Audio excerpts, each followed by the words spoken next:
সন্ত্রাসী হামলার শিকার হয়েছেন সময় টিভির নড়াইল প্রতিনিধি সৈয়দ সজিবুর রহমান। হামলাকারীদের ছুরিকাঘাতে তার হাত পা জখমের পাশাপাশি পেটের নাড়ি বেরিয়ে গেছে।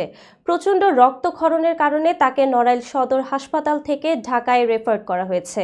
সোমবার রাত 11:30টার দিকে নড়াইল শেখ রাসেল সেতুর উপর তিনি হামলার শিকার হন। আহত সজিবুর রহমান জানান, সোমবার সন্ধ্যায় তিনি জরুরি কাজে লোহাগাড়ায় গ্রামের বাড়িতে গিয়েছিলেন। সেখান থেকে ফেরার পথে রাত 11:30টার দিকে নড়াইল শেখ রাসেল সেতুর উপর পৌঁছালে তার উপর হামলা হয়। এ সময় তাকে ধারালো অস্ত্র দিয়ে এলোপাতাড়ি কুপিয়ে আহত করা হয়।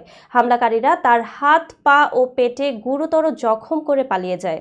পরে চিৎকার শুনে আশেপাশের লোকজন এসে তাকে উদ্ধার করে নড়াইল সদর হাসপাতালে ভর্তি করে। চিকিৎসকরা জানিয়েছেন, সজিবুর রহমানের হাত পা জখমের পাশাপাশি পেটের নাড়ি বের হয়ে গেছে। প্রচণ্ড রক্তক্ষরণের কারণে অবস্থা আশঙ্কাজনক হওয়ায় তাকে ঢাকা মেডিকেল কলেজ হাসপাতালে রেফার করা হয়েছে।